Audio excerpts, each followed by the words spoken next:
₹55 lakh ration ધારકોને notice આપવામાં આવી છે।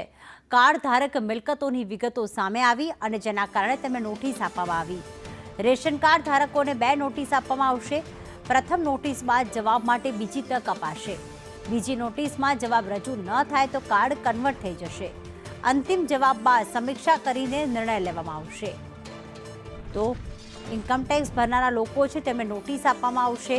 જે લોકો નિયમિતપણે આવકવેરો ભરે છે, સાથે જે જામીનદાર હોય એટલે કે જેમની પાસે મોટી જમીન હોય તેમને પણ આ રેશન કાર્ડ ધારક માટે નોટિસ આપવામાં આવશે। જે લોકો જીએસટી ભરી રહ્યા છે એટલે કે કોઈ વ્યવસાય સાથે સંકળાયેલા છે તેમને પણ નોટિસ આપવામાં આવશે।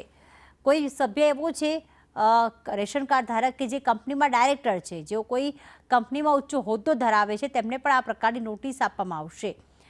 માફ કરશો, નોટિસ અપાઈ ચૂકી છે। 2 નોટિસ આપવાની છે, જેમાં પહેલી નોટિસ અપાઈ ચૂકી છે। મૃત વ્યક્તિઓ હશે એટલે કે વ્યક્તિના મૃત્યુ છતાં તેમના નામે અનાજનો પુરવઠો ચાલુ હશે એવા લોકોને પણ નોટિસ આપવામાં આવી છે।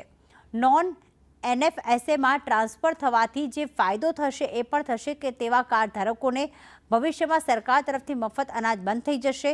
મફત અથવા સસ્તા દરે અનાજ બંધ કરી દેવામાં આવશે અને ગરીબો સુધી લાભ પહોંચે તે સુનિશ્ચિત કરવા નિર્ણય કરવામાં આવશે। એટલે કે ઘણા બધા લોકો એવા છે કે જે હવે પોતે પૈસાદાર હોવા છતાં પણ હજી પણ રેશન કાર્ડના નામે અને તેઓ સસ્તા અનાજનો લાભ લઈ રહ્યા છે અને તે સુનિશ્ચિત કરવા આવા 55 લાખ કાર્ડ ધારકોને નોટિસ આપવામાં આવી છે।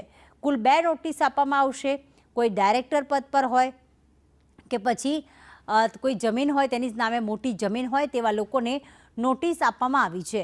અન્ય ગરીબો સુધી લાભ પહોંચે તે સુનિશ્ચિત કરવા માટે આ નિર્ણય લેવામાં આવ્યો છે અને કાર્ડ ધારકોની મિલકતો અંગેની પણ નોટિસ આપવામાં આવી છે।